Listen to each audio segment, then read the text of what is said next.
All right. President-elect Donald Trump has just announced a litany of political picks and other appointments. He fired off nearly 10 of them overnight. Among them, the ex-girlfriend of one of his sons, along with a Missouri Republican who was subpoenaed by the House committee leading the Capitol riot investigation. CBS News political reporter Libby Cathey joins me now from West Palm Beach. All right, Libby, the pick that seems to be getting the most attention, is Kimberly Guilfoyle.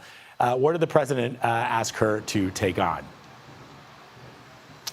Yeah, that's right, Vlad. Kimberly Guilfoyle getting a lot of attention, tapped as ambassador to Greece.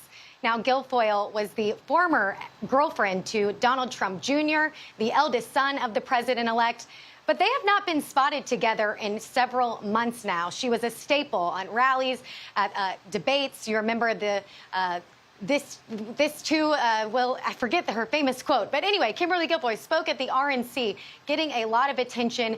This really continues the trend of Trump of rewarding those who are loyal to his family, have close ties to his family, and those who are good talkers, experience with television.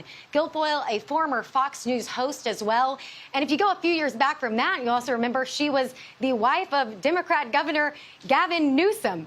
Now, very much in the Republican MAGA circle now, maybe not so much in that Donald Trump Jr. inner circle, now going over to Greece, but definitely a big appointment. And Donald Trump Jr. taking to Twitter last night to congratulate her. Also, Kimberly Guilfoyle taking to Twitter to accept the appointment. But among a flurry of appointments we saw out of Mar-a-Lago last night, Vlad.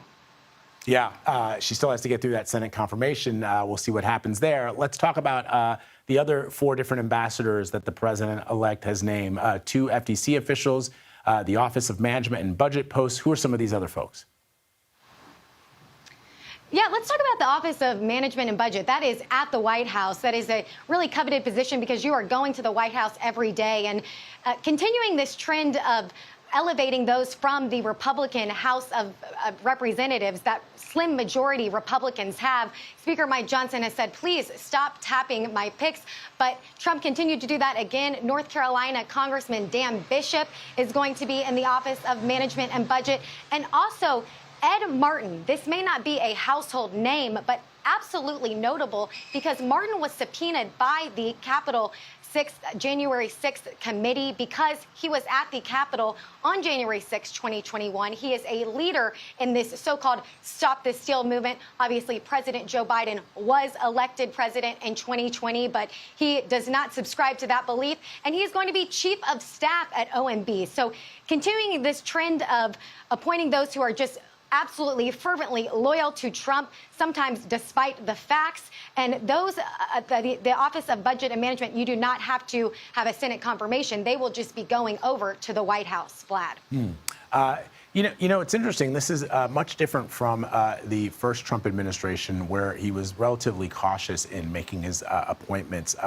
We were much further along in the process than we were at this time back in 2015, 2016. Is there a sense from some folks in his party that this is moving too fast, or is this considered, at least for the president-elect, the new way of thinking about how to make these appointments? Well, a lot of Republicans I've spoken with say that they are on Trump's timeline with this. So this is absolutely faster than it was the first time around. But Trump's team says that is twofold. One, because he wants to be ready on day one. They want to have all of these picks lined up. And 2, because he knows Washington better. He knows what to expect at the White House. He knows more from government, obviously more of a newcomer the first time around. So that's why they say you're seeing this pace of picks come out of Mar-a-Lago. He already has the cabinet, at least those nominees, those picks filled out. So now we're just starting to see those ambassadorships, those chief of staffs, those other level appointments, FTC, for instance, some of those picks last night. But really, they'll be trickling in, and we'll see if by Christmas, most of those names will already be out, Vlad.